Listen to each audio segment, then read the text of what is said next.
Hi, it's Tim from Toy Tinker Tim. In this episode, I'm sharing some info and views on this ultra cool, highly collectible Shogun Warrior Godzilla. This was created for Mattel in 1977.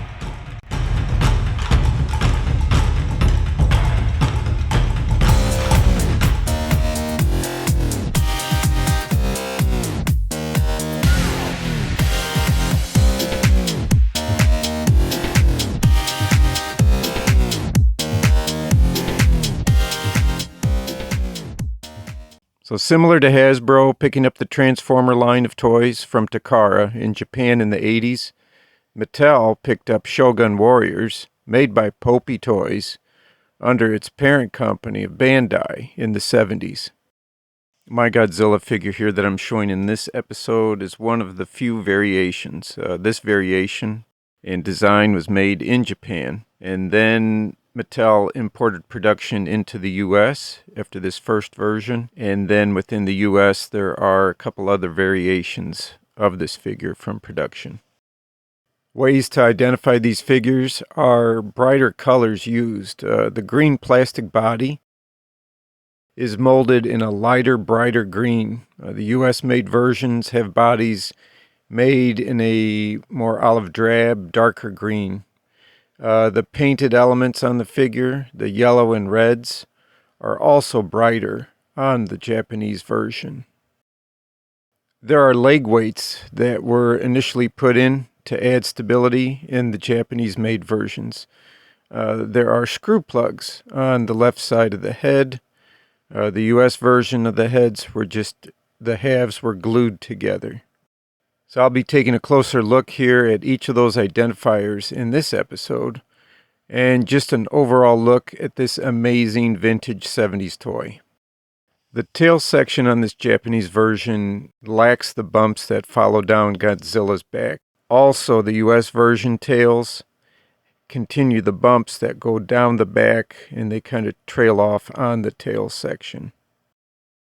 Just a side-by-side comparison between two of the tallest vintage toys in my collection. We've got the 19.5-inch Godzilla and 18-inch Kenner Alien, the two biggest figures in my collection so far. I've done some cleaning and repairs on this figure, taking the buy low and fix it up approach. The parts I've purchased are from a specialized seller below. No special favors for me. I'm just passing on what I found useful and what worked for me. Articulation on the figure is both hips, shoulders, and wrists. So 6 points of articulation. If you include the firing fist as an element of articulation and his flame tongue mechanism, you can put it down as 8. There's so much information from fans of these toys that have worked hard and so long on. It's better for me to provide links below to their sites where they delve into the figures, the rarities, variations, packaging, and they dig deeper into the origins of the Shogun Warrior line that Mattel imported from an existing toy line in Japan. Here's a closer look at Godzilla's firing fist button, the spring-loaded arm mechanism, a little internal view. So a little bit behind, why does he have a firing fist that shoots off? This feature was to make the figure fit in with that Shogun Warrior line. All the other figures have firing parts and devices on them, so it was a way to make Godzilla fit into that line. So one of the other features of this first made version from Japan, the head had two halves that are held together by screws. The screws are cosmetically covered by plugs, so they don't detract from Godzilla's menacing good looks. And in this video here, I'm showing where I've found at least there's 3 of them. Once production went into the U.S., the two halves were just glued together then.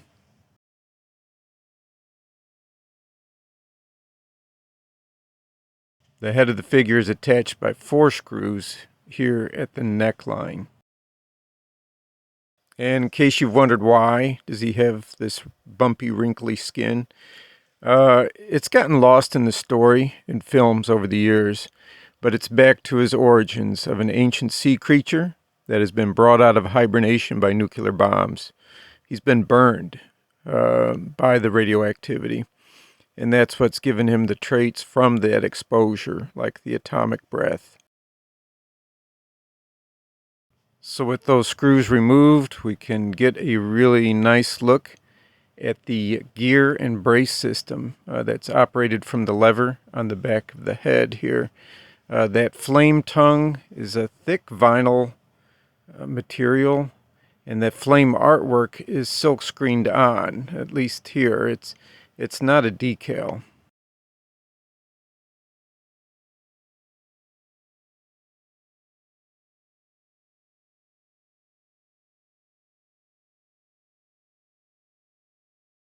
Looking from the inside here, you can see how the limbs would attach.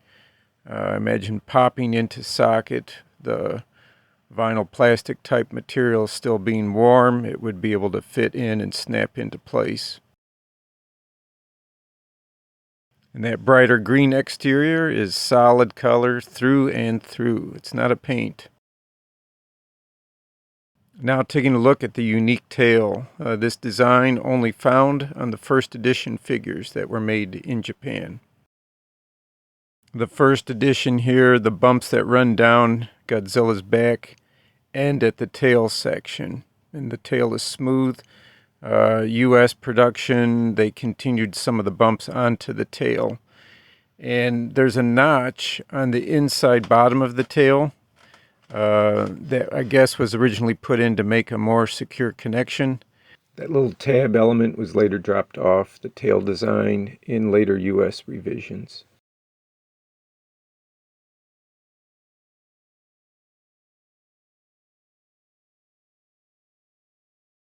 This smooth tail without the bumps coming in there, it's sometimes referred to as a pickle tail.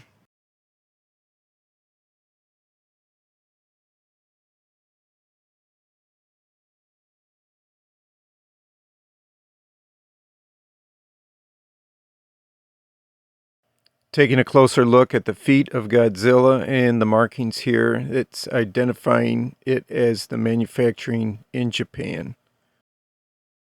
It's just a few screws to remove, 5 to be exact, and we can access the hollow leg compartment where those weight tubes are in.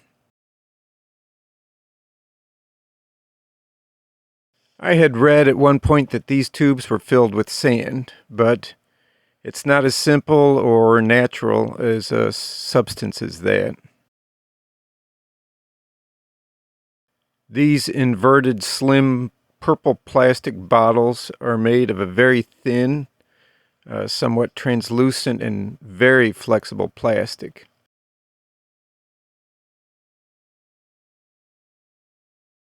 The black plastic caps simply thread onto the tubes. And the first time I opened one of these up to check its contents out, I knew right away it wasn't sand. So these tubes are filled with metal filings. I'm pretty sure toys aren't being made or sold anymore with finely ground metal filings, especially being as easily accessible as these were. It's kind of a surprising discovery, but honestly, it kind of makes it, this version at least, even more unique and special to me. Plus, at the value of the vintage figures, not too many of these are actually going to be in the hands of kids to play with anymore. Collectors have these, like myself. They're on display and in collections. Each of the feet has 3 wheels. There's 2 on an axle, and a third that sits into a molded recess at the heel of the foot. You also see here the cupped section here molded into the foot. It's an element in the design to help support or assist in the leg weight tubes.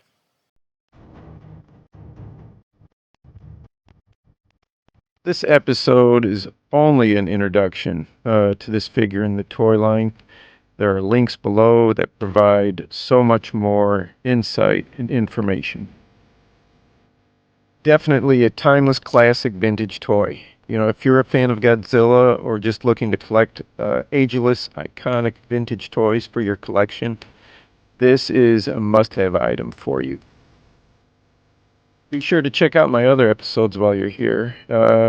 Share this one with your fellow collectors, or help spread the word of Toy Tinker Tim on your favorite social media. And as always, thanks for watching Toy Tinker Tim.